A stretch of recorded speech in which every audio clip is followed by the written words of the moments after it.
We're having some technical issues, but that's up and running. You can check us out on YouTube, 96.9 Game On Twitter as well. You can check out that stream there. As I had mentioned, I know you're amped. Probably the biggest news of the weekend.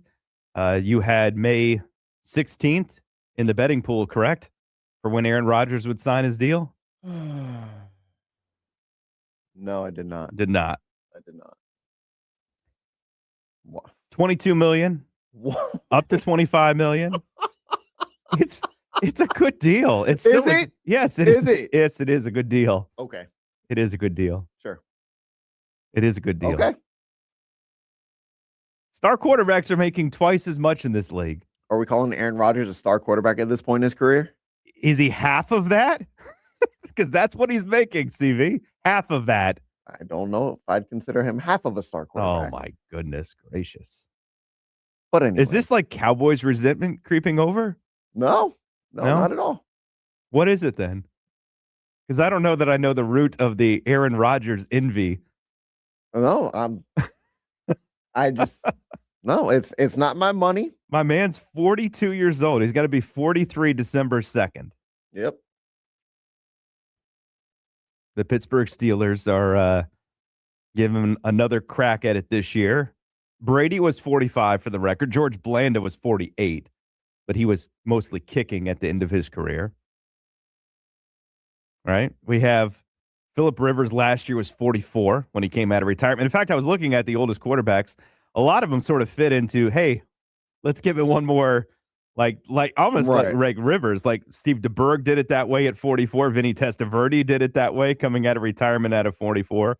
Warren Moon was 44. He was ageless. Doug Flutie was 43. Drew Brees was 42. Kind of the way Rodgers is this season, kind of going into that presume last season. And Favre was 41. Favre probably would have kept playing. A lot of guys that made it older probably would have kept playing if not for injuries at the tail end of their careers that cut it short. But Rodgers will be the starter this year for the Pittsburgh Steelers. Mike McCarthy, the coach. And you think they win how many games? I know Mike Tomlin is no longer the head coach, but this has the makings of a 9-10 win season, one and done in the playoffs, anemic on offense. How do you feel about Mike McCarthy right now? Now that he's coached your team? I really never had any issues with Mike McCarthy. Okay. I did think some of the play calling got a little bland. His time management lived up to the billing from Green Bay, where he wasn't very efficient in terms of time management. But I had no issues with him. 3 straight 12-win seasons. Obviously, you wish you would advance out of the first round of the playoffs, but I didn't mind Mike McCarthy as head coach. No quarterback sneaks to run out the clock in a playoff game. That's not on McCarthy. That's going to be on Dak. Okay, all right. I'm just bringing it up. I don't know. I feel like pouring a little salt in the wound on Monday. That's a Dak Prescott thing. Okay, you gotta understand the time. You gotta understand that an extra 2 yards when you have 9 seconds left, isn't really going to do you much good. So it is fascinating though to consider like how many interesting storylines there are in the NFL in most years. Like last week the schedule came out. 5 teams aren't in prime time. They've said you guys aren't good enough for Thursday even. Like prime doesn't want to deal with this nonsense on Thursday nights where we got the color splash uniforms and we get a Titans Jaguars game. You don't even recognize the teams on the field. So that horrible Dijon mustard yellow. You take the 5 out, right? Now that it still includes Cleveland and New Orleans, but maybe there's some interest there. Certainly there are compelling storylines with each of those teams. And even like Tennessee has got, I think interesting on some level. Hey, they got the Super Bowl. Nashville's got the Super Bowl, by the way. Gonna have a new stadium. Yeah, new stadium, new Super Bowl. That'll be interesting to see what the weather is in February in Nashville. Maybe one of the colder ones in recent memory. I'd be okay with it. Yeah, it was. It's not going to be in New York. I would love to see a Super Bowl in the elements. Yeah, I like Peyton Manning didn't like it so much when they did it. No, I'm not sure they could have played that one in a dome, and Seattle's defense might still have squished them like a bug in that game. But that's the point, though. Is like most teams have some hope going into the next season. And you could come up with a reason that they could be a 9 or a 10 win playoff team, right? That's what's always so fascinating about this league is, yes, like as much as people were picking the Steelers even to finish in last place a year ago, they still won the division. Right. And you're going to have a similar sort of approach, I think, to them this year as it's 42-year-old Aaron Rodgers. But you start looking at, if the coaching change puts a little fire under them, roster-wise, they've gotten better this offseason. Michael Pittman, I believe they added Rico Dowdle. Jeremy Bernard in the draft. Their offensive line with Einshore, the tackle out of Arizona State. He's a horse, man. Like, and defensively, they probably have to pick it up on that side of the ball and play a little bit better. But you're going to sell me on, Cincinnati and their defense, or Baltimore with a new coach? Question marks about both lines of scrimmage for them. I mean, there are question marks everywhere, and there's also hope and optimism everywhere. And look, realistically, the Steelers, as much as you can be down on Rodgers, needed this. It was going to be a tough sell that Will Howard or Drew Rowler was going to be a guy to put Pittsburgh in playoff contention. But with Rodgers, they could be there. Now, I do think McCarthy's got to get him to throw the ball down the field more, right? You can't just be dumping it off. Now, Gainwell's not there to dump it off to anymore, but you have to be able to. And with what they did, Pittman's more of an underneath guy, but it'll allow DK to run the field more, and Jeremy Bernard can run the field more.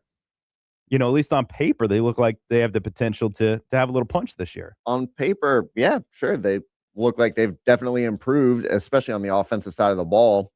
But you look at, and the biggest thing with like the Ravens and the Bengals is going to be health. Can Joe Burrow stay healthy? Lamar Jackson was coming off an injury last season. Can he get back to his MVP form? And if they can, the Steelers aren't going to have the offense to keep up with either team, regardless of how much better maybe the Steelers are on defense. They're not going to be able to keep up offensively with Joe Burrow, Jamar Chase, T. Higgins, Lamar Jackson, and Derrick Henry. They just don't have the offensive weaponry or a quarterback to keep up and score 30-plus points a game. Yeah, but you say 30 points a game, you're tossing that around like that's elite level offense in the NFL that which the Ravens and Bengals would have. Yeah, any given year, though, you're only looking at like one team that even hits 30. I mean, that's just what history can you count on the Steelers to even give you 20 a game? Who's the best offense in the league right now? Best offense? You put Dallas up there. You put Buffalo up there. When healthy, Cincinnati's up there. Seattle, San Francisco. All right. I mean, they're all good. I don't know that there's an elite, like across the board offense in the league.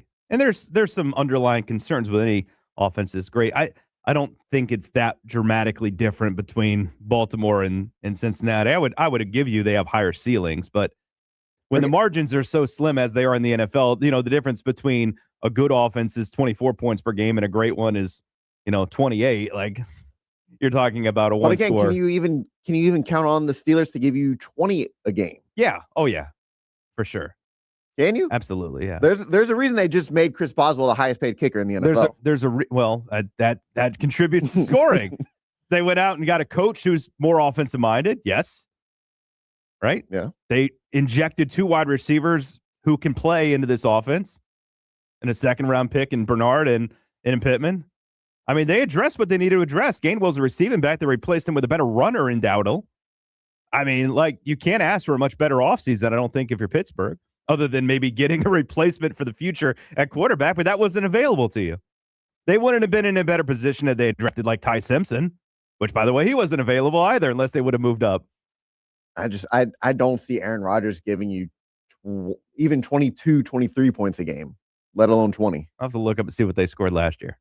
We'll look it up here during the break because I don't know off the top of my head. I said I was going to do this last week when I was in, so I do want to do this. There's a lot, obviously, to discuss with what transpired over the week, and we talked about a lot of that stuff on the bridge, and we'll circle back around. Marc Daniels will join us in the 10 o'clock hour as well, but I want to give a little bit of a thought to post-draft where the Dolphins, the Bucs, and the Jaguars sit going into next season. So we'll do that coming up next after the moment where Chris Vasquez tries to make me laugh. It's almost like an unwritten rule that when you become a father, you become king of the bad dad jokes. What is Forrest Gump's password? One Forrest one. Are you ready to laugh? We know at least one person is. Here's CB's dad joke of the day. Oh, that's so great. I like that. You're starting to kind of buy into this dad joke thing. I like it. Oh man, I messed up. I have a new dad jokes mug that I try and bring with me every day. And I forgot it today. Oh, okay. Kind of sad. But that's not the joke. No, it's not. Okay. you meant you messed up in setting up your joke, but no, we haven't messed that up. No. Tuck, last night I tried reading the entire dictionary in bed. I didn't make it. I got up to pee.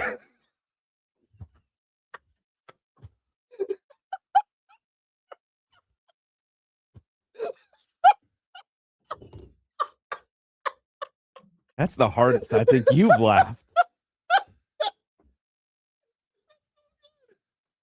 Nothing? I'm more amused by your laughter on this one. Got up to pee.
Welcome back to the Beat of Sports. Filling in for Marc Daniels, here's Mike Tuck. Beat of Sports, FM 96.9 The Game and AM 740, Orlando's sports leader. Mike Tuck, Chris Vasquez, Mark traveling. I don't know if he's left yet. I don't think so, but traveling today, I believe. He'll join us in about 40 minutes from now. We'll get his thoughts on his Knicks playing for the JV championship of the NBA. I mean, that's just what it is. Let's be real. Spurs Thunder is the real NBA Finals. Yeah, probably. Yeah. I mean, unless there's some unforeseen injury. Don't put that in the atmosphere. I'm just saying. Don't put that in the atmosphere. That's always on the table. Stranger things have happened in sports. I want to talk about the state teams and kind of like get your take on what you think their seasons will come down to. You know, we're removed from the NFL schedule release last week, which we found out, I guess, when the games are being played, because otherwise we kind of knew everything else in regards to that. But it's cute. The NFL builds it up. We talk about it for a little bit, and so I guess it works. The Bucks, to me, it's going to come down to Baker in a contract year. I mean, I hate to simplify it to that degree, but I think so much of it is dependent on that alone. I thought their draft went really, really well. I don't know anyone that really doesn't love the Ruben Bain pick for Tampa Bay. I'm a Canes fan, but I love the Keontae Scott pick as well for them. He's a little bit of a do-all in the secondary, where I think that's becoming more and more important, almost the way the NBA has become positionless. I think you're starting to see NFL defense figure out ways to use guys that can do different things at different sizes and different weights, trying to match up with offenses, and the offenses counter-punching, and it's kind of a fun cat and mouse game we've been playing over the last few years. But they have a really young secondary. I think he'll fit in really well there. Even the Trotter pick, you had to probably look to do something with Levante David now retiring. So good bloodline, if nothing else, there with that pick.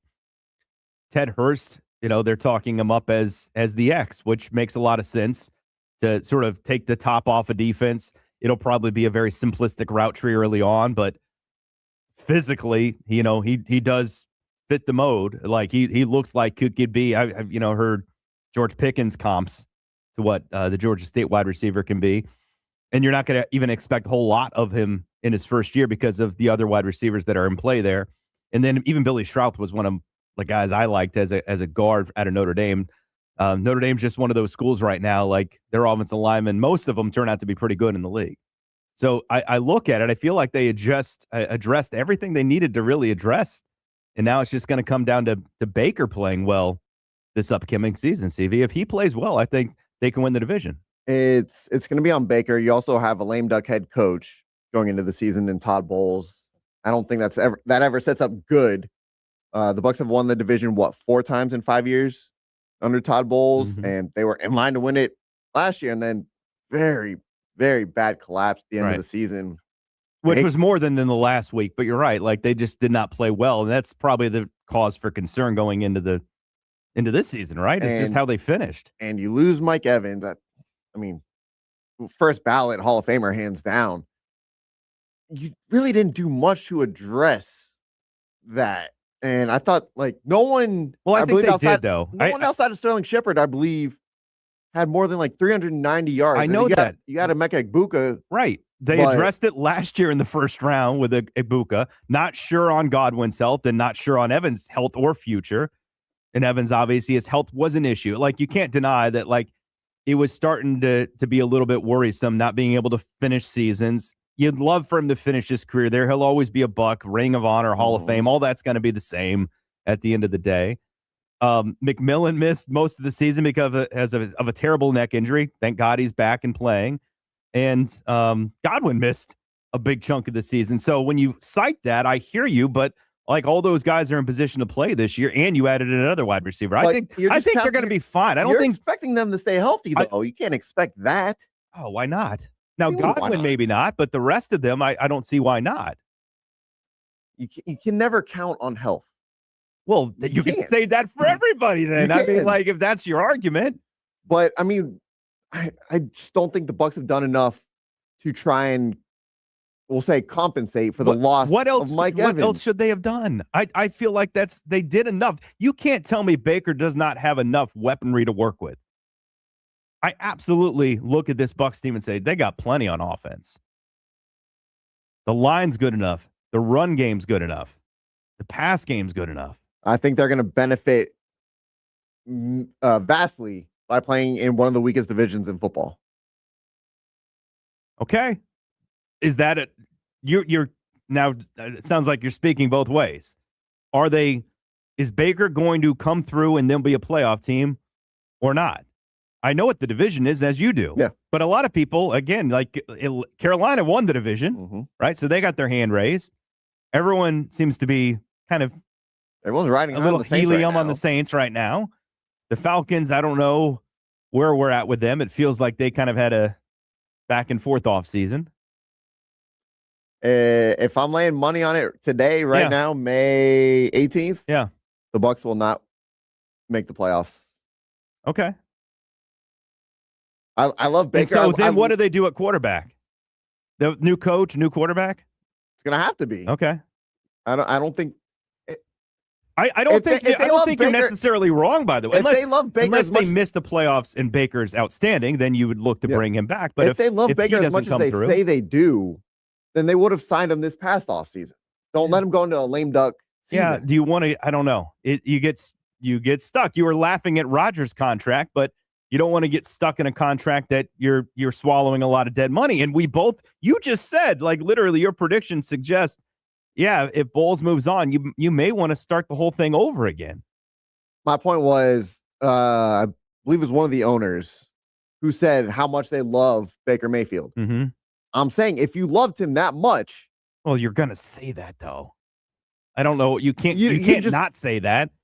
The Panthers love Bryce Young, and they're not going to give him an extension. And I don't blame them. Why would you want to tie yourself into something you're not sure on? Same thing with C.J. Stroud. You know my thoughts on C.J. I know, but they're all in the same category. Like, I've defended C.J. Stroud, but, like, they're all in the same boat of they're not Josh Allen or Lamar or Burrow or, like, these no-brainers. Clearly, you want to tie yourself to that ship for the next 5 years. Mm-hmm. So, absolutely, I'd make them play it. Let's see what happens. I think that's the smart move. 10 o'clock WYGM Orlando, WJRR, HD2 Cocoa Beach, FM 96.9 The Game, AM 740, Orlando Sports Leader. Online streaming at YouTube as well, 96.9 Game On. You can watch the show there. The Jaguars, elite offensively last year. Liam Cohen, awesome, right? We had questions about Trevor Lawrence living up to his deal, and that feels like it worked out really, really well. And they did a lot to support him. Obviously, Travis Hunter, as a draft pick, did something to support him. Unfortunately, that didn't get to play its way out. That's probably as fascinating a storyline for them going into next season as anything, is like where he plays and how much he plays, and then what he looks like in doing both when he is playing. They went out and got Jacoby Myers, right? What does Brian Thomas Jr. look like in year 3? Because year 1 and year 2 are very different.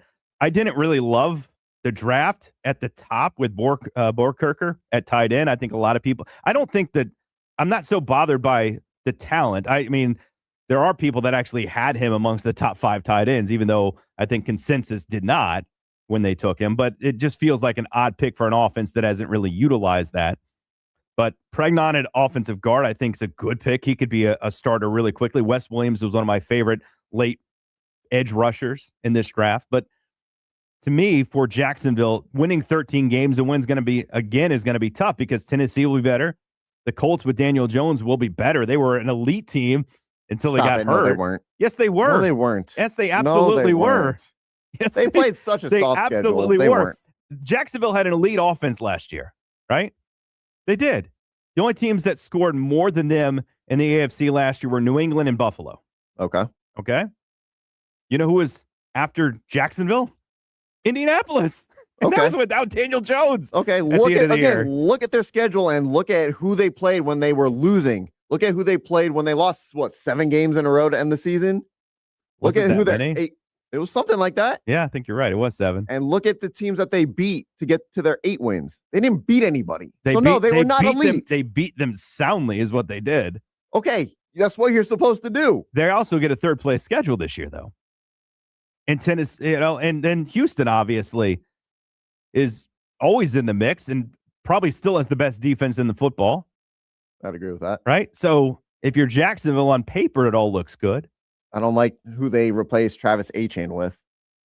Chris Rodriguez, guy who had 500 yards. Well, I think they're counting on Tootin stepping in as a starter and Rodriguez filling in short yardage. As their depth chart is listed Allen right now, passes. Tootin is their number 2 back.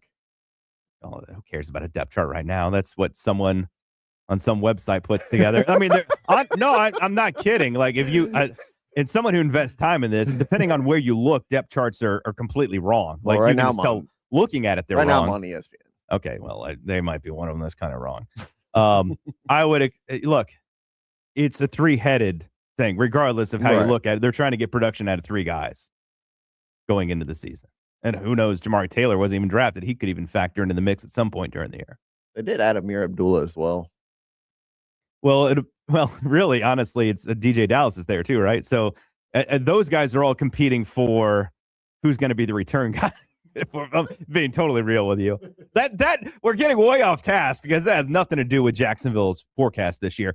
Can Jacksonville go from a 13-win, sort of a surprise, really good team to a Super Bowl team is the question. Because I don't think anyone's discussing them in that vein right now, but that's obviously the next step for them, even though they lost in a heartbreaker to Buffalo. I do think they'll repeat as AFC South champions. I don't think they're a Super Bowl contender. What are they missing? I think they're missing elite receiver play. I don't like Jacoby Myers was nice with them. You can't say they didn't invest in it, man. They didn't invest? No, I didn't say they didn't invest. Yeah, I know. I'm saying I don't know what else they could do other than they made 1st-round picks. They have to come through for them and traded for a guy. I mean, they can't invest in it more than they have. Again, they're going to benefit from playing in one of the weaker divisions in football. I do think they win the AFC South. I don't know that it's that weak of a division. I disagree with you on that. Okay. But I don't think they'd have enough to get over a Baltimore or get past Baltimore. Buffalo. Baltimore won 8 games last year. Okay. I still think they're better than Buffalo, Jacksonville. I'll give you. Buffalo. We're going to have Kansas City, Denver. So They beat Denver in Denver last year. Okay. That's a new year. I'm just saying. I'm just telling you, I don't believe they're Super Bowl contenders. Okay. Well, that's obviously, I think, if you're them, what you have to be looking at right now. Okay. I don't disagree. You can't win 13 games one year and then not think that that's the next step. Right. I don't know that they'll make it, but I think defensively, I just don't know that they're as dominant as you'd like. You know, and they weren't bad. They were pretty solid last year. But losing Lloyd kind of sucks, right? The back half may not be as good as you'd like it to be, especially if you have to go up against a good passing attack in the playoffs. That's probably where my biggest concerns lie. Again, could they race? Could they go blow for blow with the Buffalo? Well, yes. I think they did last year, right? And I think that is the argument for is, hey, you saw what Trevor Lawrence did in year 1 with Liam. What does he do in year 2? Right? Mm-hmm. That could be that having great quarterback play covers up a lot of other, like Josh, Allen is at the top of right. But like he's covered up a lot of smudges in Buffalo. Mm-hmm. Right? And that's Mahomes in Kansas City. Like great quarterbacks can do. They're an eraser. They erase a lot of issues other places. So it's not to say Jacksonville doesn't have issues, but if Lawrence can fulfill the prophecy, if you will, of being the number 1 pick. I was going to say, you also want to see more consistent play out of Trevor Lawrence. Because there were games where he just... But it was arguably his best year. It was. Right? But again, there were still games where you're like... I hear you. Head scratching. I hear you. But he's also at that stage in his career where you feel like there's another jump that could be made. And if it's going to happen, it feels like it could happen this year. We'll see. All right. Now the team with no hope this year.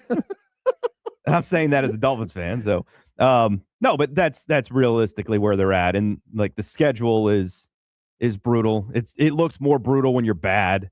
They get a nice little opportunity against Kirk Cousins maybe in the opener in Vegas. That could be an opportunity to win. The 2 Jets games each could be an opportunity to win. Mm-hmm. Beyond that, there's not a whole lot of on paper. Now, my guess is if Halfley can coach at all, in looking at even some of the guys they got on the defensive side of the ball, which will be the weak point of this team, Mm-hmm. but they may be able to generate turnovers in a game, and they may be able to run the ball. As I was telling you even last week when we didn't talk about it on the air, the offensive line wasn't a huge fan of the Proctor pick, but at least on paper, that's one of the strengths of the roster. And clearly Achane, who got paid over the weekend as well, right? Was that Friday or Saturday that he got paid?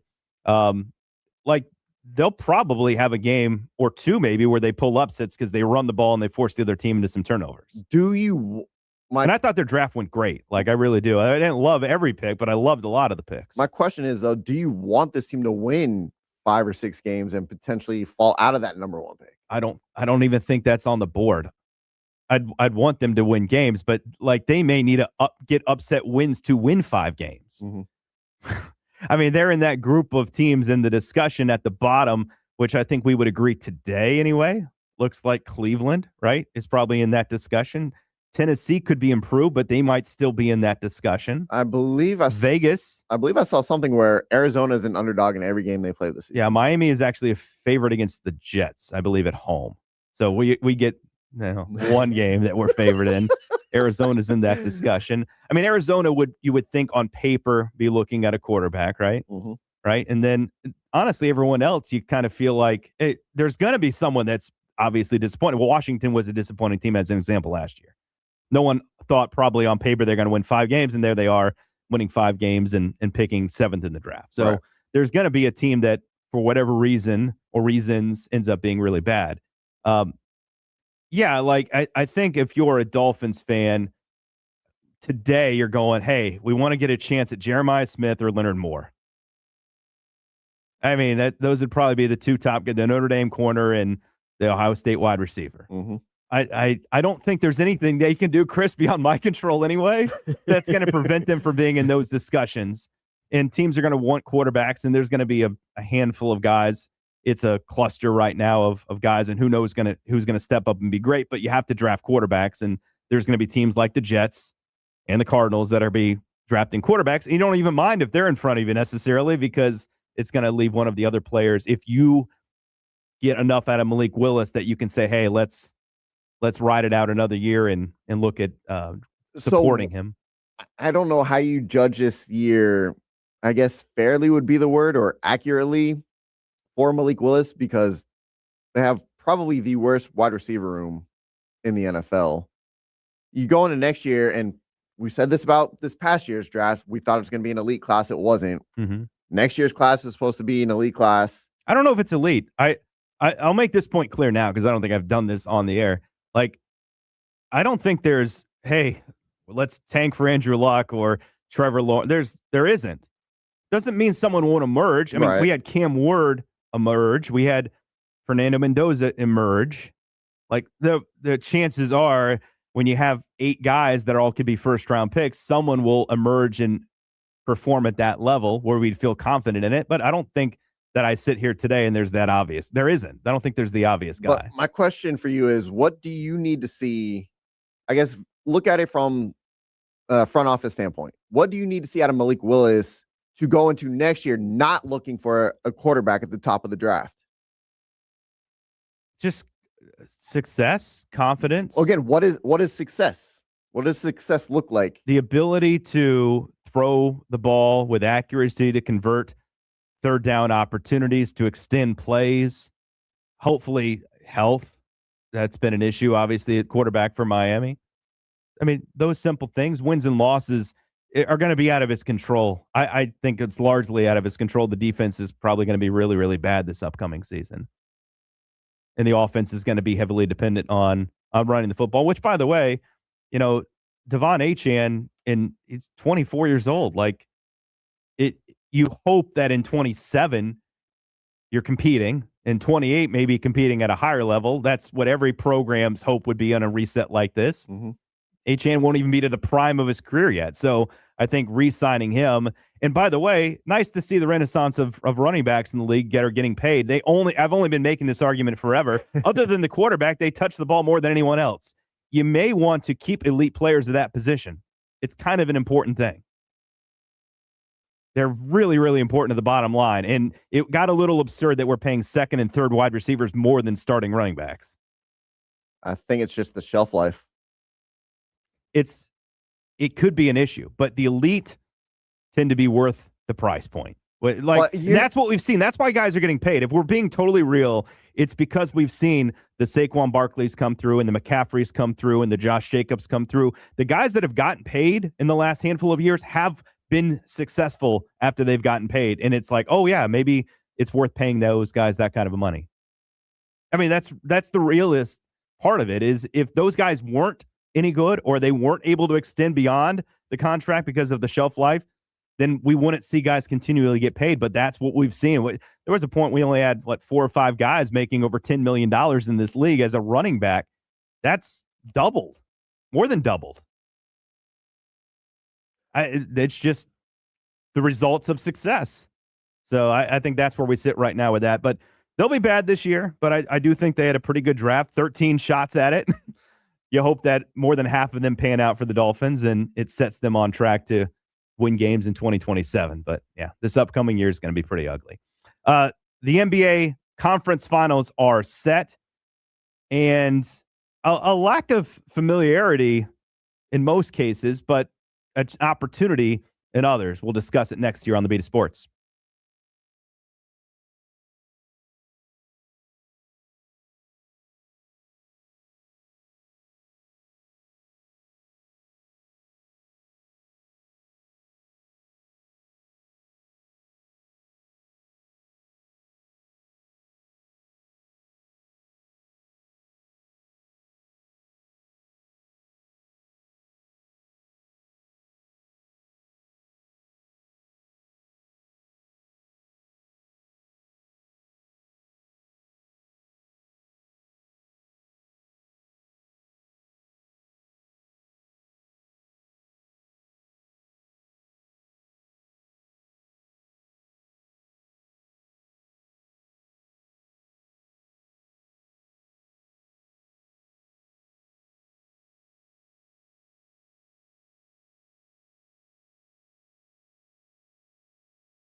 Ready for more sports talk?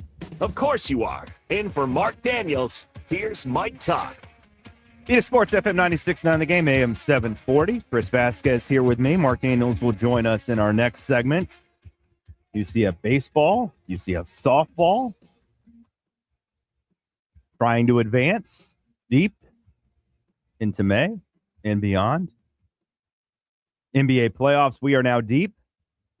Round 4 teams left. 3 small markets, CV. For those that always cry poor, it's New York and 3 smaller markets left in these NBA playoffs. Cleveland, for the first time since LeBron was there in the conference finals, as they dispatched of the Pistons.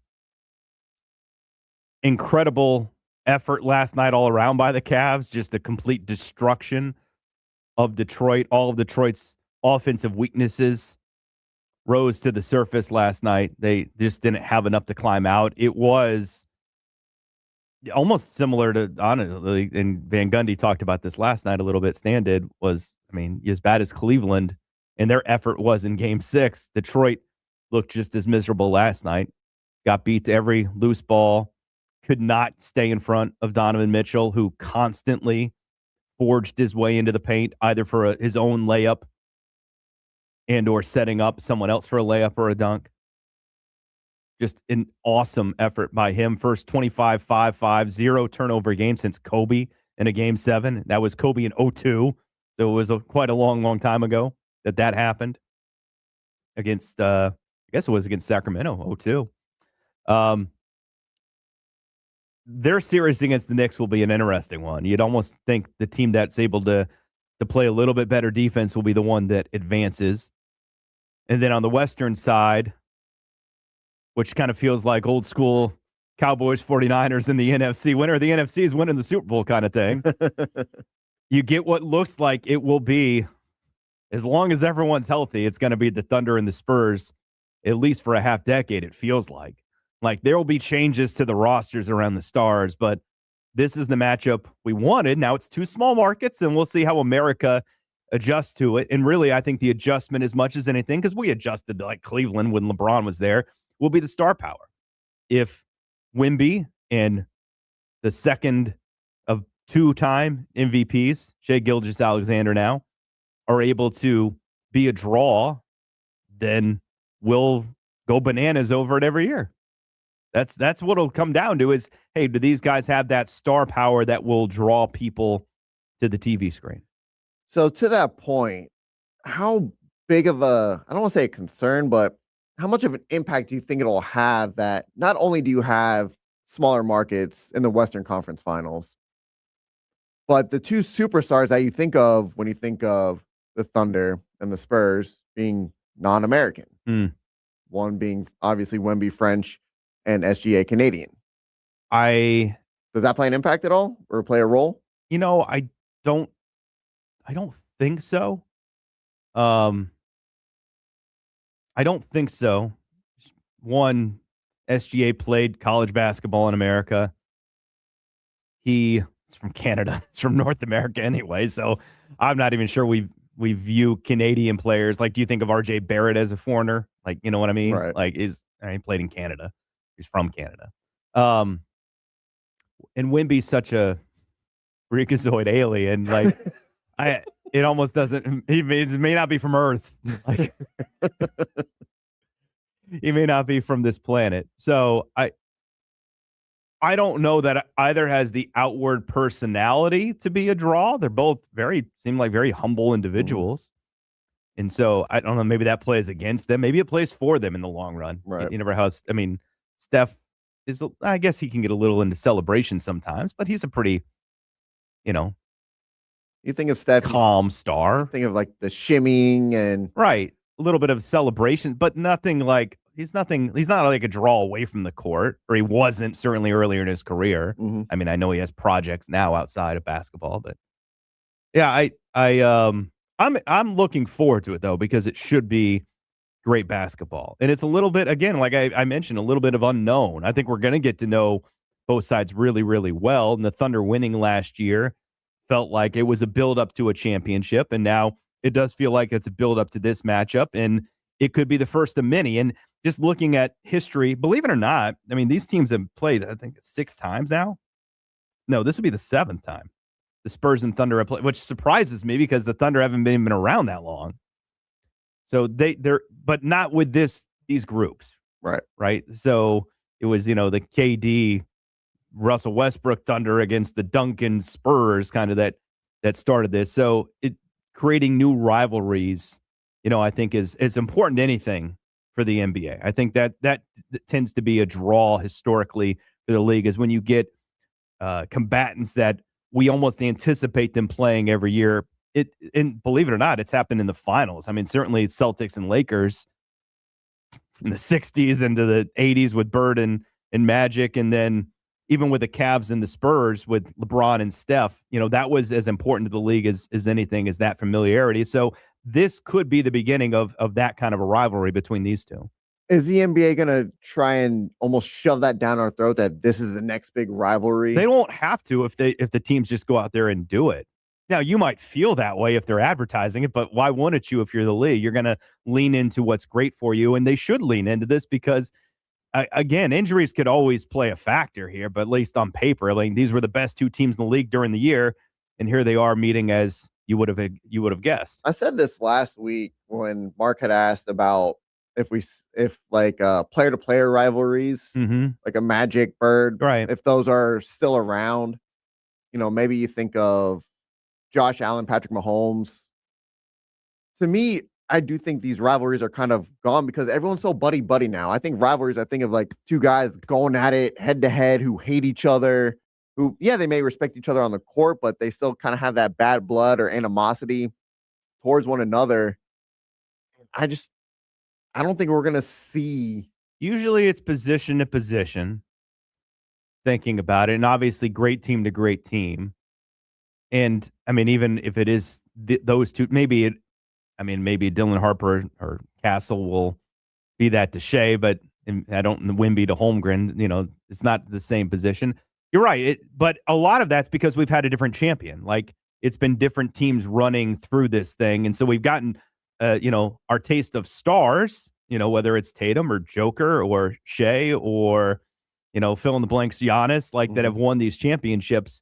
The last one was probably Steph and Braun, and we're sort of searching for that. And it can happen within a conference. This doesn't have to happen in the NBA Finals. But right now, we've had so much change, right? You could see Cade Cunningham and Donovan Mitchell, or Cade and Brunson. You could see some of those things. And Magic fans hope it's Paolo in somebody. But right now, there isn't one I don't think you would point to in the league. And they'd probably love to have that. You'd love to have that on your marquee to be, hey, this is the matchup on Christmas Day. This is the matchup on fill in the blank that we can promote. Right now, they don't have that. But again, I want to see head-to-head rivalries, player X hates player Y, and it I don't shows think they have on to hate the each court. other, though. Magic and Bird didn't hate each other. They had a rivalry. They didn't hate each other. Magic and Isaiah had a rivalry. They didn't hate each other. Right? So I hear what you're saying. I don't know that. Now, you can have those things where guys just don't like each other, but I don't know that that's what's needed as much as what you would desire post LeBron and Steph is a budding rivalry to develop. And there's a lot of young stars, as KV and I were talking about on the bridge, that you feel good about. We'll see if something can happen where it's a couple of guys that meet multiple times in the playoffs over time and that rivalry develops. We'll get Mark's thoughts on that, his thoughts on his Knicks in the conference finals, his thoughts on the PGA championship, and more. Don't go anywhere. Beat Sports on FM 96.9 The Game.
Utah, Texas, Kansas, Oklahoma.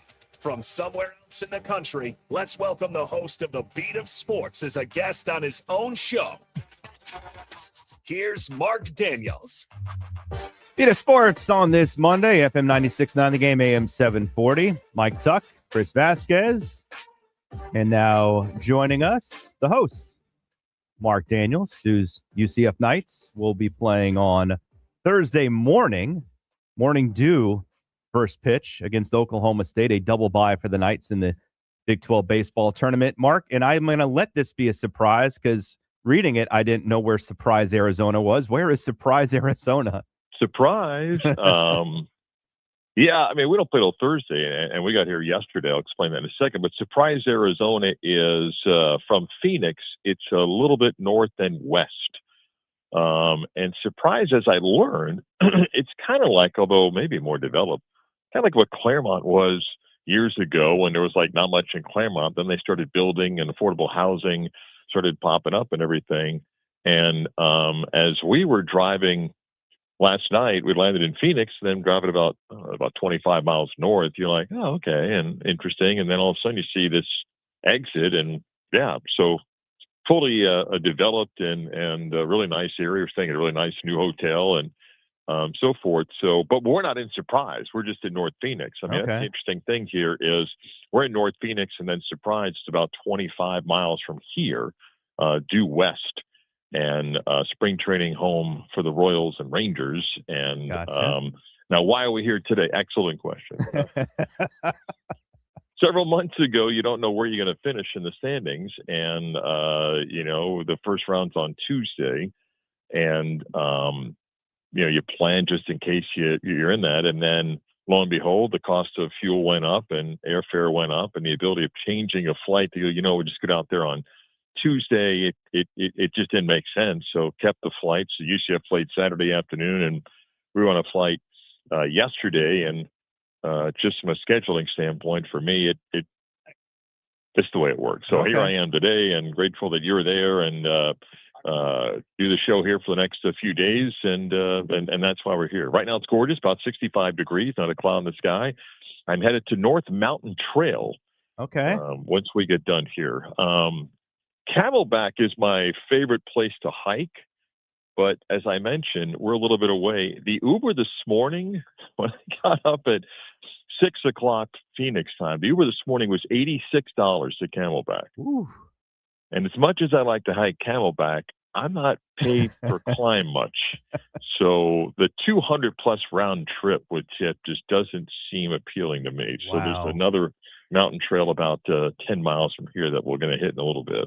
One more thing, though, on Surprise. I figured it had to be somebody's spring training home. I was going to let you tell me that. But yeah, why did the Big 12 land on Surprise, Arizona? Yeah. Great question. First off, the ballpark at Arlington or Globe Life Field, rather I should say, was perfect. And UCF was there 2 years ago. They missed the tournament last year, but it's just perfect. And the reality is, whether the Big 12 like to say this or not, when Texas and Oklahoma left, they charged more. And the price reached a point that it was very difficult. And here's the state of Arizona with their two schools in it. And the group over at Surprise made a bid, which the Big 12 jumped on. It's committed for 2 years here. I'm not saying it won't be a good event. But UCF plays 9 a.m. on Thursday, which is the best time to play because it's the only game that you know the exact start time. And if the temperature's like this in the upper 60s, 70s, it's fine. The forecast today at 4:30 is 98 degrees. Oof. So it's a 2-year deal. I don't know if it'll see year 3. And the other part of it is, while Globe Life did lose fan bases with Texas and Oklahoma, it still had a better chance of drawing people than Surprise, Arizona. No disrespect, but I don't know how many Oklahoma State fans are coming out here, and they played really well. They're ranked. I don't know how many West Virginia fans are traveling out here, or Kansas fans. So, anyway, long way. Well, when you spread conferences out over the entire country, you got to get some of that. I guess while I'm on the topic of just location, Nashville Super Bowl. How do you feel about the potential for a cold weather Super Bowl? Well, I mean, the NFL broke tradition once we put it in New York. Yeah. And I think now the deal is if you build a stadium, then the NFL is going to consider you. I'm not quite sure there's any city that no longer says, as long as you've got a dome. I don't know if Buffalo's getting a Super Bowl, but as long as you have a dome, or in this case, a little bit of a gamble that it's not as north as it is. But what's interesting, the trickle-down effect of this, and when Stephen Ross said that they're no longer a Super Bowl city because of the accommodations, that's just him telling the state and South Florida taxpayers that he needs more money, because I don't even understand. I'm not quite sure the NFL said that, but they just hosted the national championship in college football. What does Hard Rock Stadium not meet the NFL criteria for Super Bowl, unless I'm missing something? I don't know. But the competition's incredible. I do know this. A few years ago, at one of the meetings, maybe one of the spring meetings, there was a discussion about just locking into 5 or 6 cities, and the NFL owners didn't even take a vote. It was smacked down because you had so many owners who were like, no, I'm going to build a stadium and everything. And does it matter to you and I? I don't know. Just tell me when the Super Bowl is and I'll watch. Correct. Do I care if it's only 4 or 5 cities? Probably not. But you may get one of these places where they gamble and the weather doesn't work out for them. Yeah, I mean, Nashville could be fine. I don't, know that it'll be bad. It is odd, though, that Miami is suddenly precluded from that, because if you were going to list, the best places to have one, it's in the top 3, I think, inevitably by anyone's vote. Well, the funny thing is, if it's true, is Tampa in line next to not meet the criteria? Because the Bucs say that they need about $1 billion to upgrade that stadium. And in all due respect to Jacksonville, when that stadium is done, it may be fantastic.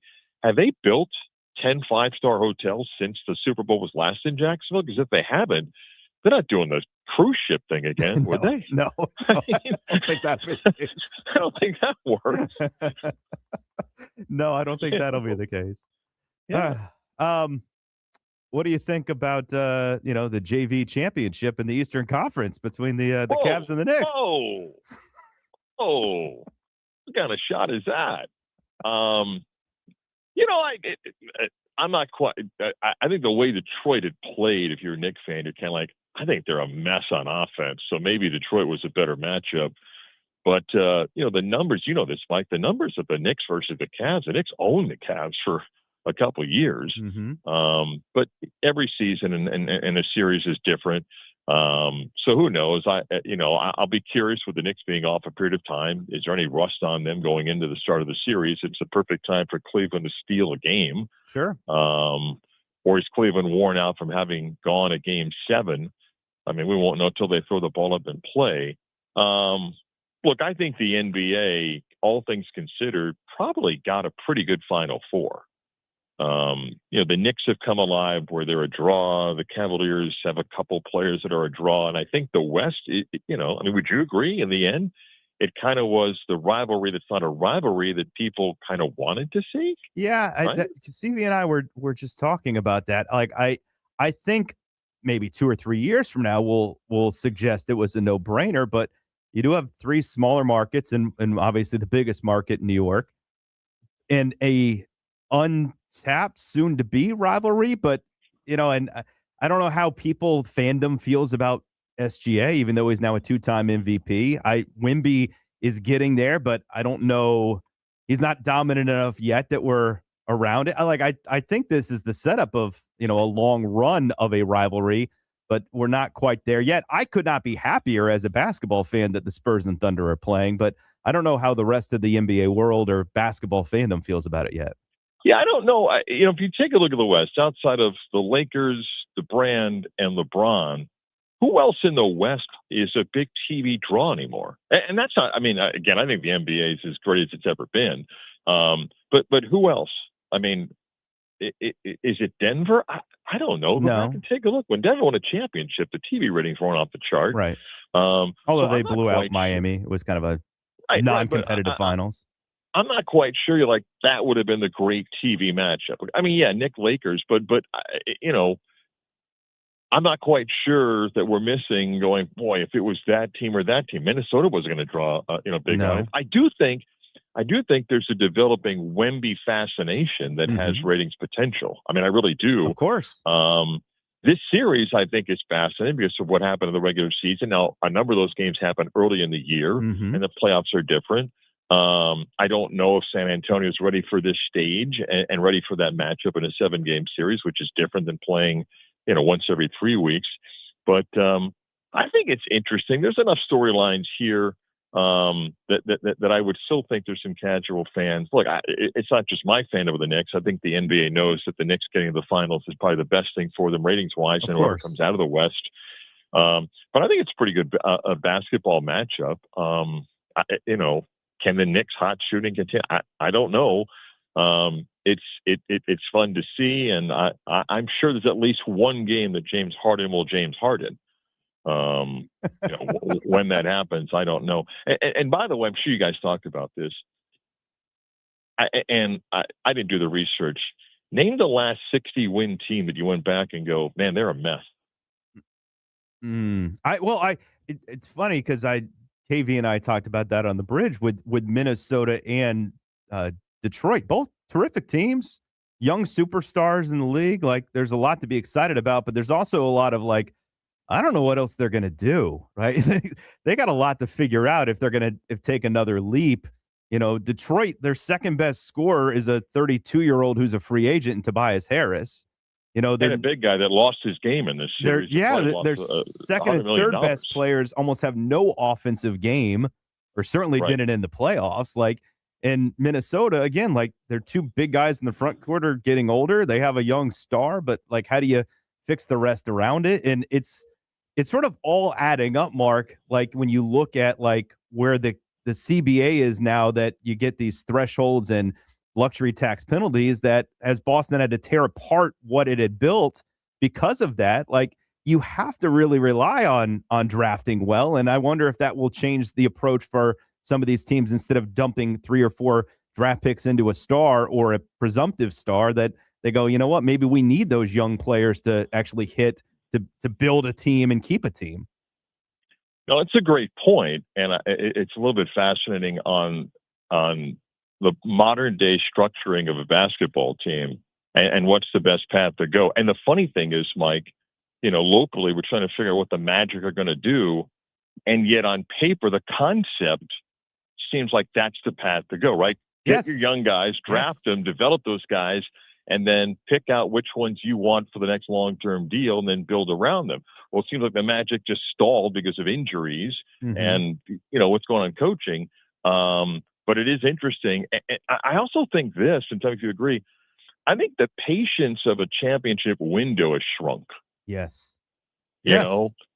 And even in Boston, I mean, the thought of going, well, let's move one of these two guys because we think we can get Giannis. I mean, maybe you can respect that. Maybe it's easier because they won the title a couple of years ago, so you won a championship. But I just think the way we structure teams, they got a 2, maybe 3-year window, then we just got to pivot. And I think that's a bit fascinating because it doesn't look like you can develop over the course of 3, 4, 5 years. Maybe San Antonio can. And maybe we're watching it with OKC, but as you know, there's some dollars coming up in OKC. They got to make some decisions on guys. Yeah, no, I mean, it's a good thing they have the depth because they're going to lose some of that depth over time. And, the Spurs are going to have to make maybe decisions on their older players as their younger players start to get paid. It's the lack of, year by year teams repeating, right? It's been a while since the Warriors, right? So we have different champions. We've had a lot of familiar faces, and maybe that plays into the lack of hey, where are we at right now in the playoffs with these teams? Is the Knicks and Cavs are familiar, but they're new, right? To some degree, they haven't gotten over the hump. And what does it look like when they get over the hump? And if they don't, what does it mean for the team that doesn't get over the hump? I want to leave you with this because it just broke. Apparently, New Orleans says Jamal Mosley's good enough for us. 5-year deal with the Pels. Yeah, I mentioned that last week. So that's done. Wow, 5 years. Good for Jamal Mosley. Yeah. Clearly, there's at least one organization, and I've said this, and I think you've talked about it. I do think there were flaws. I do think that there was a disconnect, and I think he has to take responsibility for that, and I think players have to take responsibility for that. But clearly, there was another NBA team that said, you know what, he's good for us. And now think about this, though. Maybe he's perfect for New Orleans. because of where they're at. And if you take a look, and I've said this, and maybe you agree, what Jamal Mosley was hired for, if you take a look at when the Magic hired coaches, what the position of the team was and what that coach's job was. Like Mike Brown was brought in, he's got to win a championship for the Knicks, period. That's it. Some coaches are brought into a complete rebuild. They have no chance to win, but they need a babysitter. Some coaches are there to get us from that rebuild mode into the playoffs. That really was Jamal Mosley. And maybe he maxed out here. In New Orleans, he's now being asked, hey, do what you did in Orlando. Wouldn't the Pelicans like to make the playoffs just to get there? Yes. And maybe he's the perfect guy for them. Yeah. No, some guys fit that role of, hey, we expect you to help us develop. Maybe he's not a finisher, but maybe he's looked at as a developer. And unfortunately for New Orleans, they already used their first-round pick on Derek Queen last year, so they don't get to cash in this But year's here's draft. the question, okay? And there's no deadline. Mm-hmm. Where are the Magic right now? Where are they with candidates?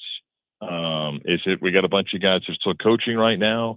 There's a bunch of names that are out there. I'm not saying that they're in a hurry to hire somebody, but you just kind of wonder where that is. You the said typical, it, though. you fire a guy. You said it, though. Like, the guys that are out there that have been rumored are still out there. There's nothing stopping them from making that hiring. So why haven't they made that hire? I mean, you want Terry Stotts. You want Billy Donovan. You want some of these other guys that are available. They're there, unless there's an assistant coach that's still working right now. And, I said this when they made the change.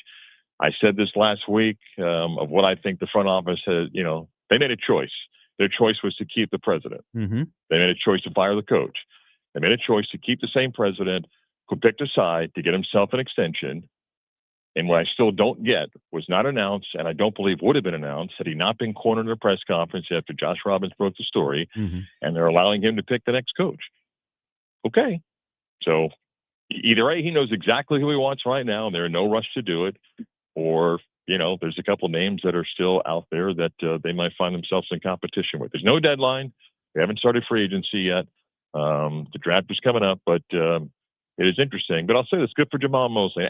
And I don't think anybody would argue, good man. Yeah.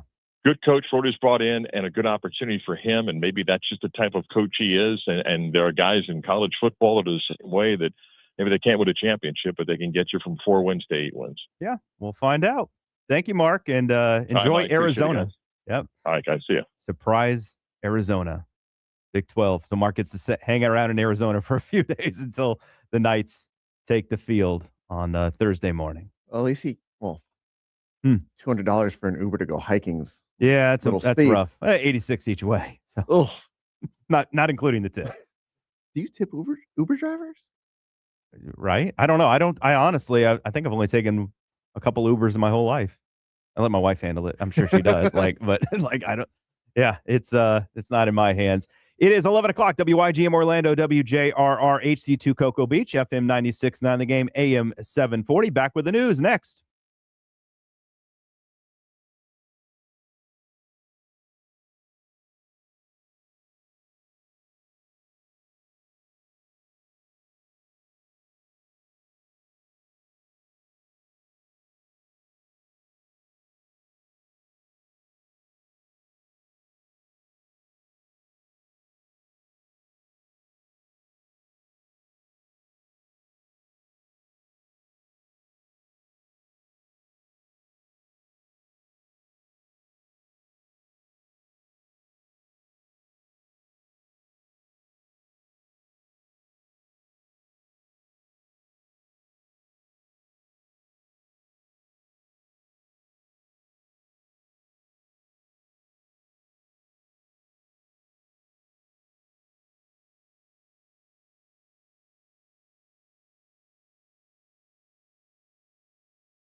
Let's really do the news. Yes. Now it is time to do the news. But now it's time for the news. Mike Tuckin for Marc Daniels on this Monday edition of the Beat of Sports with Chris Vasquez. Let's talk about what's in the news. The NBA is now down to its Final Four. Cleveland advanced last night, throttling the Pistons in Detroit in Game 7. They will take on the New York Knicks Tuesday night in Game 1 of their Eastern Conference Final. Western Conference Finals gets underway this evening. Over the weekend, San Antonio dispatched of Anthony Edwards. Well, him a little bit earlier than the rest of his team, shaking hands, which, by the way, who cares? Guys shake hands before the final buzzer all the time in NBA history. What was it, 8.5 minutes left to Well, go? the game was over at 8.5 minutes to go. He could have shook hands at halftime. Quitter. Quitter. Oh, we make big deals of everything, don't we? Anyway, they're done. Minnesota is, and it is San Antonio advancing 8:30 tonight between the Spurs and the Thunder in Game 1 of the Western Conference Finals. Game 7 tonight on the ice between Montreal and Buffalo. Winner advances to the Eastern Conference Final in the Stanley Cup playoffs. UCF baseball is the 4 seed in the upcoming Big 12 tournament. They will take on Oklahoma State, the 5 seed, 11 a.m.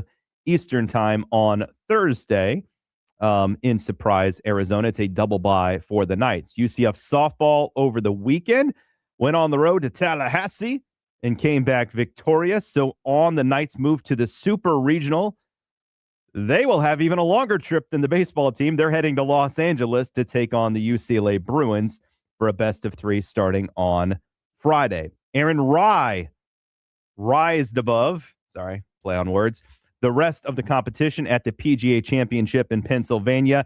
He went 6 under over his last 10 holes, including a 68-foot birdie putt on 17 to seal the deal. 5 under 65 on his round, 9 under for the tournament, 3 shots better than the competition. What looked like and was shaping up to be an epic finish on Saturday ended up really anything but, as Aaron Rye, credit to him, the Englishman, which not just the first time in a century. Everyone keeps saying that. There's only one other guy, Jim Barnes, that's ever done it before. That's almost stunning in itself that Jim Barnes won the first of the PGA Championship back when it was match play.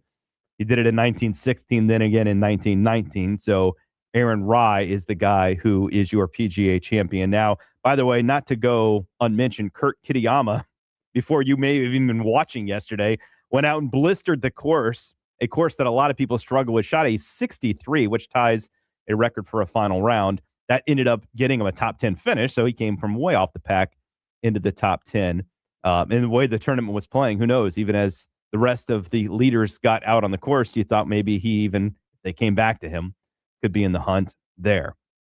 And Aaron Rodgers, by the way, I guess that's worth mentioning as well here in the news. In case you missed it and we're under a rock, signed a 1-year deal worth up to $25 million with the Pittsburgh Steelers to be their quarterback for the upcoming season. He is 42 and will turn 43 in December. One of the older quarterbacks in NFL history, but there are a handful of guys, most recently Tom Brady at 45 and even Phillip Rivers last year at 44, that have been as old quarterbacking teams.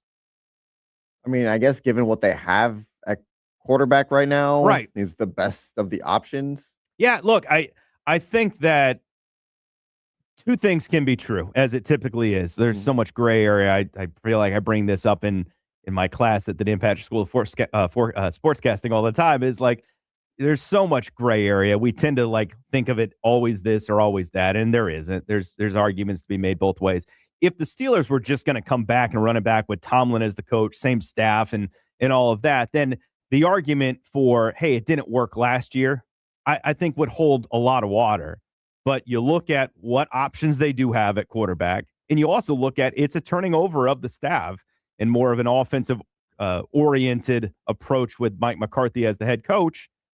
You know, I don't think it's necessarily headed to the same conclusion, at least not the same conclusion in the same way for this upcoming season for the Steelers. And really quick, I'll let you have your rebuttal here. Mm-hmm. But we were talking about earlier in the offense, and I wasn't necessarily arguing that they can have a better offense than the Ravens or the Bengals, although I do think when you do add to the offense the way the Steelers had this offseason with 2 new wide receivers and a new running back, that they will be better on paper this year, including McCarthy there, is they only scored 1 point per game less than the Bengals and 1.5 points per game less than the Ravens last year. So it's not like they were way off of what those offensive juggernauts were in their own division. Refresh my memory. Wasn't it Aaron Rodgers who got Mike McCarthy fired in Green Bay? That was a long time ago.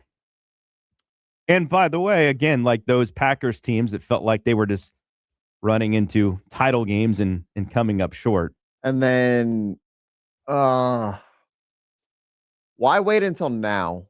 Why not? I don't know. I guess the money is the answer. Maybe Rodgers will tell us it was the money, because there was reports that the money was the holdup here, that this could have been done a long time ago, but they were kind of battling on what he should be paid. I mean, I think that's the answer. I mean, it's not like we lost anything other than like patience in the whole process, but in some ways, like just like Brett Favre is living up to the guy he took the place of, and kind of just likes to make us wait. At least he hasn't gone back and forth on retiring the way Favre did. Well, I mean, the longer he waits, it's almost like it's entertainment, but like Favre legitimately retired twice and then decided to come back twice. So, well, he also wanted to go. Didn't he want to go directly from Green Bay to Minnesota, and then was kind of forced to retire and then come back and play for the Jets? And then back to Minnesota anyway. Okay. Yeah. Hey, they made the playoffs last year. Should be interesting. All right, that will do it for the news. A couple of interesting notes. One from baseball, which is just a great example of smart managing.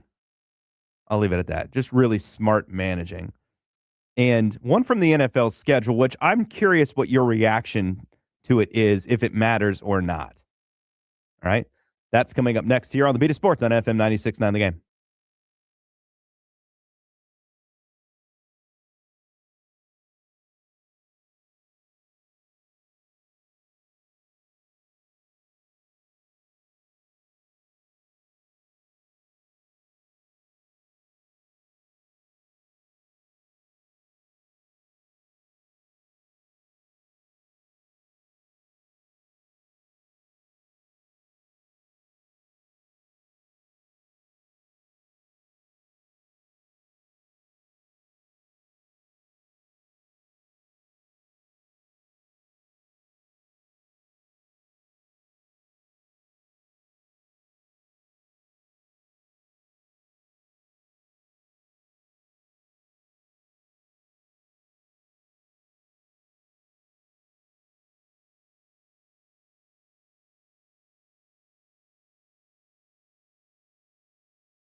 Just because Marc Daniels isn't here doesn't mean there's no beat of sports. Filling in for Mark, here's Mike Tuck. 11 o'clock hour here on the Beat of Sports. Mike Tuck, Chris Vasquez. Mark is out in Arizona with the UCF baseball team. He will be on the radio with you guys, though, the remainder of the week. And I'm guessing on Thursday, Probably a short show right into UCF baseball. Yep. Is the way it will turn out because you're playing a morning game out there. I don't know if you saw this over the weekend or not, but a phenomenal job of managing not just your own baseball team, but managing the fan base. And what I mean by that is St. Louis Cardinals manager, Ollie Marmol. Cardinals playing really well this year. The whole Central Division in the National League is playing really well this year, which kudos to all those teams. Got behind what was just sort of conceptually in the moment a viral sensation of the Tarps Off group in their right field bleachers.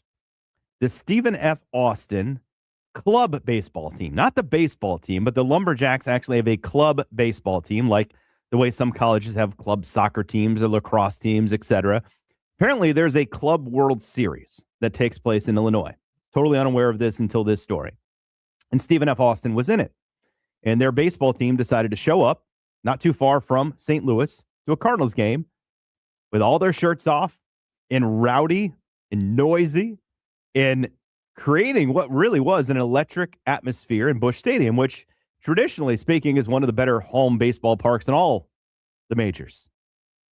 The Cardinals have not been very good recently, but are certainly much better this year with a young baseball club. And they went so nuts that it was noticed by the Cardinals manager, who decided to buy anyone who wanted to go their seats to the next game. Nice. To feed into this animal. And so over the weekend, sold out. Everyone's got their shirt off, going crazy, almost like you think of like the Wall here in Orlando for Orlando City. Mm-hmm. Like that kind of a raucous, loud atmosphere. They're doing chants. They're getting into it. And not only does he pay for them to go to the game, which, by the way, he said, I can't keep doing. I'm going to go broke. It's a lot of seats to buy. Just like, Dan Gilbert buying 25 busloads of people into Detroit last night, which worked out really well, by the way. Mm-hmm. You're not going to do that all the time, but kind of a nice gesture. Maybe if they have Game 7 in New York, he'll do the same thing in the Garden, if they can manage that. Invites the baseball club, the Stephen F. Austin baseball club team, into the clubhouse. Nice. After the game, brings them down, shakes hands. They meet the players, take pictures. They got gifts. Like, really, really cool thing by Ollie Marmol, the manager of the Cardinals. I'm not here on Friday, but that'd be my good guy of the week for that moment. No question about it. You always appreciate stories like that. Yeah. And it's not like, they're not being disrupted. They're having a good time. They're having a great other time. people involved. Yeah. You always appreciate stories like that. One guy even said, I cringed a little bit, but I can certainly appreciate it. Said he was an Astros fan, has been an Astros fan growing up. He said, I don't know, I might have to be a Cardinals fan because of this gesture. Absolutely. Right? There's all kinds of little gestures that clubs and organizations can make to create fans and fandom that can last a lifetime. Now, this is a huge gesture on both the Cardinals and Ollie's behalf, but a pretty cool one. In a long baseball season, this was a really great story for a team that's playing really well, and they got their fan base invigorated. And the right loge now is dedicated, as they're calling it, the Tarps Off section. Nice. So Tarps Off, take your shirt off. That's awesome. I believe it's just men, just in case you're wondering. Some of you perverts are wondering that. Yeah. So NFL schedule came out last week, Chris. Mm-hmm. Love what the Colts did with their schedule release video, by the way. Colts. What did the Colts do? The Simpsons. Oh yes, I saw that. I saw some of them. There's so many, it becomes overwhelming. Like I really don't care for them, but I did think that the Colts. I enjoyed the Titans one too. Like, just the Titans seemed to always nail this. Yeah. They just went around finding people that look like NFL players or coaches. And I still think they had the best original video. Oh yeah.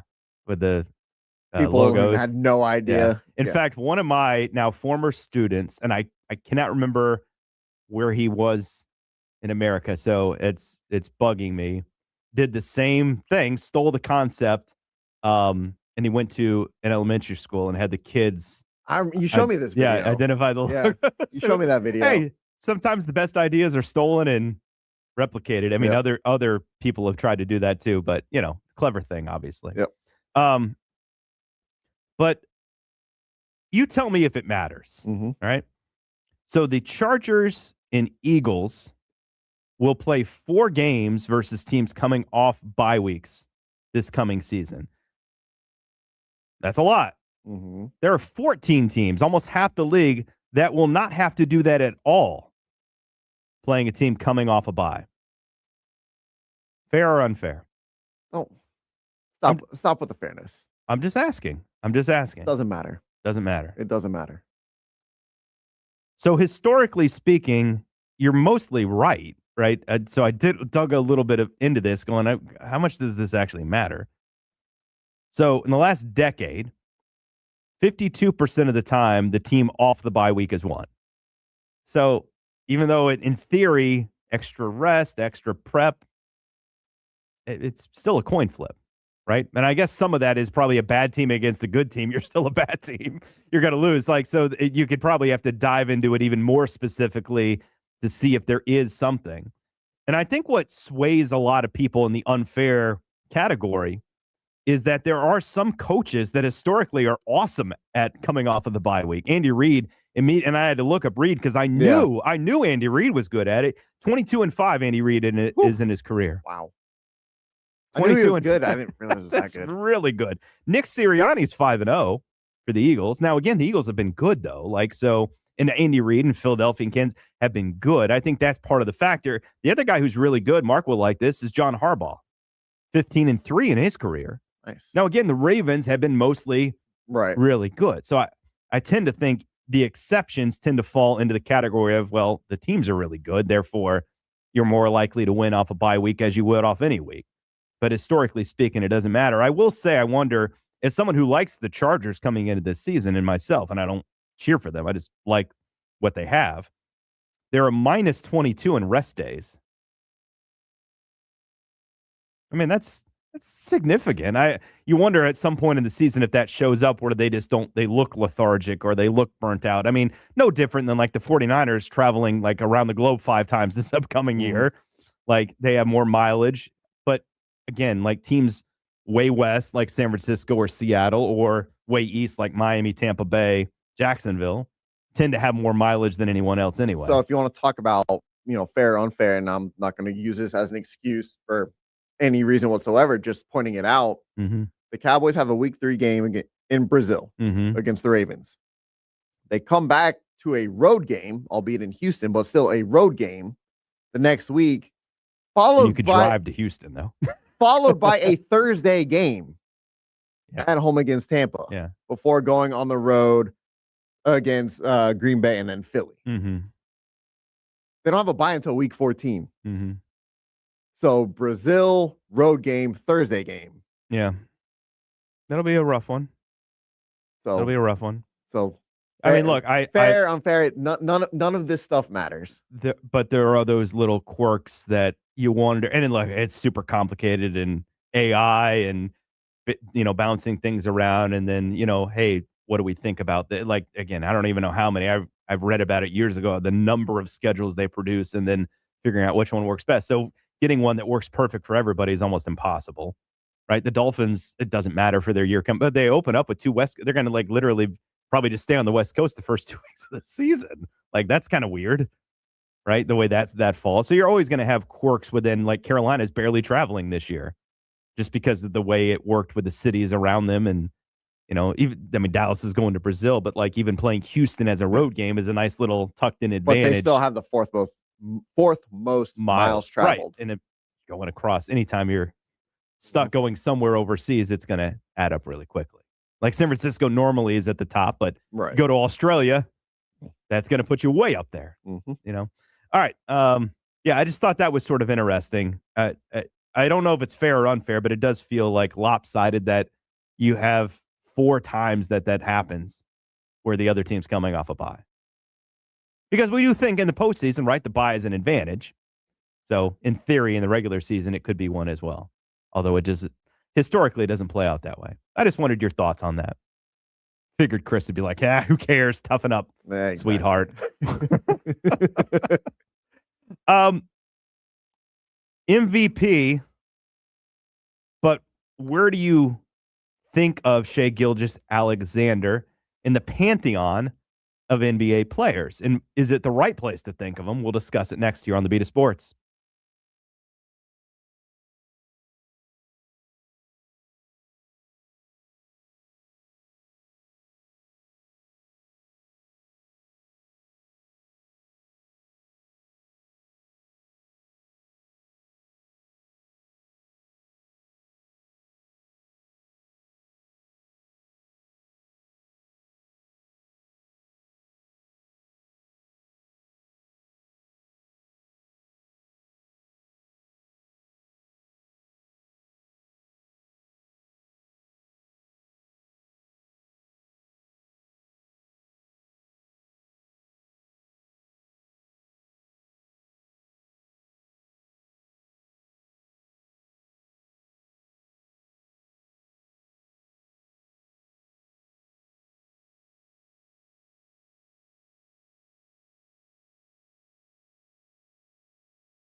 Welcome back to the Beat of Sports. Filling in for Marc Daniels, here's Mike Tuck.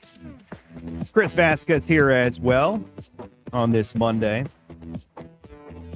We addressed this on the bridge earlier today. I think you had just arrived maybe in here. Obviously, weren't part of the conversation yet, Chris. But KV brought up the Amazon Prime crew getting mad at Toms for breaking the MVP news. It's his job, literally his job, guys. He's not waiting for you guys to make the announcement. If somebody in Oklahoma City or somebody in the NBA tells him, he's going to report it. Like, I don't understand what the big to do is. How dare you do your job? Yeah, like over that. And by the way, it wasn't like down to the wire. If there was maybe a little bit of a surprise, 83 first place votes for Shea, just 10 for Wemby, or 10 for the Joker. Jokic was second, Wemby third, Luka fourth. I don't know why people were making a big deal of Luka not getting a first place vote. He barely qualified. Right. Technically didn't qualify, and they got the exception. Cade fifth. I mean, that's the way it probably should be. That's your first team All-NBA. I don't think we're terribly surprised by any of that. He is the 14th back-to-back winner in NBA history. He is now the 16th player with 2 MVPs or more in NBA history. And I brought it up to Kelly, like, it's almost, I think, going to be uncomfortable for some people is like, hey, we're going to have to start talking about him amongst the greatest players the sport's ever seen. And I say that because there's been so much pushback against him and his style of play. He doesn't have, like, it'd be easier, I think, and it has nothing to do with being Canadian, by the way. You kind of brought up earlier. I don't think you were trying to make that argument, but, like, I don't think being Canadian has as much to do with it. Like, I think the way Anthony Edwards plays is more appealing to some fans because it's dunks and three-point shots. Shea is, like, he does remind you a lot of, like, Kobe. He kind of slithers and he slides and he lives and flourishes in the mid-range the way D-Wade and Kobe and Michael did. Like, he plays similar to the great shooting guards in NBA history. He's sort of a point guard, but he's not a point guard. Like, if we're being real, like, that almost arguments out the window as far as position, because he sort of goes between, it's like Harden. It kind of goes in between the two positions, but he's making a real compelling case that he's already should be included amongst the 20 greatest players the sport's ever seen. And if he starts adding on titles and MVPs, and both are well within the realm of possibility, he's going to start climbing that list and challenging people in front of him. By the way, for what it's worth, the last American NBA MVP winner, James Harden, back in 2018. For what it's worth. It's been a while. Giannis, Jokic, Embiid, Jokic, SGA, SGA. Right. And I'll tell you the other little streak that's gone on, and you mentioned some of that, is Embiid's the only guy that was the first pick in the draft. For as much as we make a big deal about the lottery and winning the lottery and hitting it big, or not, Embiid's not the first pick. Excuse me. You have to go back to LeBron. But, Embiid was the third pick. Yep. He would have been the first pick if he wasn't hurt. It kind of worked out that way. Unfortunately, got hurt at the end of his career at Kansas. Like, you have to go back to LeBron to find that guy. So as much as we want to win the lottery and Washington wins the lottery, it doesn't necessarily result in the best player in the league is what we've seen. Well, a lot of it's got to do with your surroundings. Just like with any sport, you go into, for the most part, you're going to go into a bad situation. You're expected to come in and kind of help facilitate the trajectory forward for your franchise. So, Shea obviously was not drafted by OKC, just product of a few trades. And, between the front office and the coaching and his surroundings, he's in a prime position right now to probably add on to his MVP total before his career is done. If you look at him, though, and really the phraseology was poor on my part, but Embiid being a top 3 pick was projected to be a franchise-type player. The same can't be said for Giannis or Shea or Joker, right? These are guys that were... Or Harden. Yeah, I mean, even Harden was more... He was the 4th pick in the draft, I believe, when Oklahoma City took him, but he was added on into... Third pick. Okay, he was added on into Westbrook and Durant, so even the expectations weren't even that high, and then, the rest is history, as they moved him too soon for 3 first-rounders who ended up being nothing, like that will forever be a regret for Oklahoma City. But yeah, like he doesn't come with the preordained nature. And I think that is a little bit of the hesitation. It's going to take a while, the way it took Steph a while to, I think, bring in people to support the cause for him being maybe one of the great guards in NBA history, because stylistically, statistically, and success-wise, like, he's stacking trophies right now. Look, right now he's got 4 straight years where he's averaging over 30 points a game. That's amazing. I'm not saying it's not. Yeah, I know, but I think we lose sight of how amazing that is. I think it's become more of the norm, kind of like the triple doubles. Like when Russell Westbrook averaged a triple double, that hadn't been seen in how long? And now Jokic has done it in back-to-back years. I think Russell Westbrook had it in three straight years, 4 straight years. Right. Yeah, we had the Big O forever, and then nobody had done it. So now that's kind of become almost a normal thing to see. Yeah. Well, I don't know if it's normal, but you're right. It's normalized, and that speaks to the greatness of Nikola Jokic too, right? Yeah. And as much as he isn't necessarily a plus defender, I don't even know how it's so hard to capture offensively how he would compare to the dominance of a Kareem or a Wilt or a Shaq in the ways that, and even Hakeem, like the way they were dominant. Like that actually is a even more complicated discussion than Shea, is how you would rank centers all time. I think with SGA, and whether it's maybe the media's fault, maybe it's social media's fault, that when you think of SGA, you think of the flopping, you think of him doing what he can to kind of, we'll say, foul bait, I guess would be the phrase. Instead of really trying to score, he's foul baiting you. And I think that it's probably a negative knock towards him if you're going to start comparing him to the greats of the NBA. I would tell you all the great scorers in league history, though, shot free throws. Like, that's how you have success. And he's not, as much as it's become a 3-point shooting league, right? Mm-hmm. That's not really him. Like, he can shoot it. Yeah, he takes about 4 a game. Right. He's more like in Jordan, and I mean, even Kobe shot more threes, right? Harden certainly shot more threes. Like, so he's even different in that. Like I said, he's more Kobe and D Wade, Michael Jordan like, in that he lives in the mid range, but still is so slippery, can get to the bucket. Like, he is just a phenomenal player and probably underrated in the way we look at him now. But again, like I will underline 5 times, like, the Spurs are coming. Wemby's coming. Mm-hmm.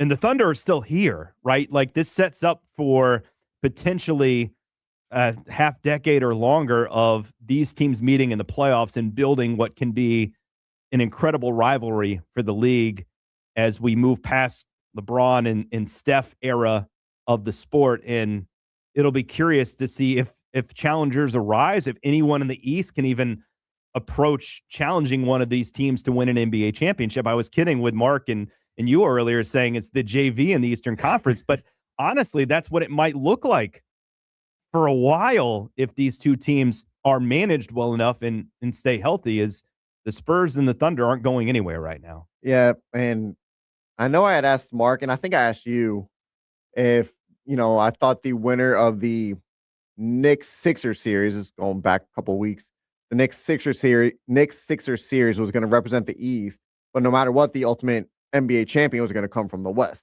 And I think both you and Mark agreed that the champion was going to come from the West, no matter who they played in the East. Right. Yeah. Look, all 4 of these teams are elite offensively. Really, only 2 of them are elite defensively, and it's the 2 playing in the West. Right. That's not to say the Knicks or the Cavs may not be able to win games, because they're not perfect. I think historically speaking, you start looking, and JJ Redick brought this up, the Thunder historically match up well against the Bulls and the Warriors, who are 2 of the most highly regarded teams in league history. And it's not Chase, it's really just more like, it's hard to capture. Like, I don't know that they are as good as those teams, in that their collection of wins in the regular season, when you start doing the mathematical formulas, isn't the same, because the league's a little watered down in the way they treat the regular season now, if that makes sense. Like, I'm not saying they're not great, but I think that their collection of wins in the regular season is a little diminished based on the product they face in the regular season. They play so hard and they are so good depth-wise, they just mow through people. So we'll find out soon, right? Like if the Spurs win, then it sets up a nice back and forth. If the Thunder win, then you wonder what the Spurs need to do, maybe that final step to get over them the next season. We will come back and wrap things up here next year on the BD Sports.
Give you a couple things to chew on as we get out of here today. Notes and quotes. One, if I am Washington, I would highly consider moving out of the first pick and let Utah select A.J. DeBonsa and try to get Jaren Jackson out of the deal, moving off of Anthony Davis's contract if I were them, or getting Ace Bailey.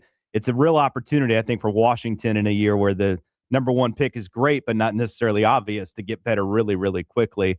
And the other note I'll leave you with here today is South Florida's athletic director, Rob Higgins, suggesting and saying, and I quote, "I will do anything and everything possible we can to make that happen on an annual basis in regards to the War on I-4 series being renewed with UCF." I'm all for it. Make it happen. UCF and USF should be playing in football. CV, it's a pleasure, buddy. Always, Tuck. Appreciate you. Mike Tuck, thank you guys for listening. The Herd is next. Have a great day.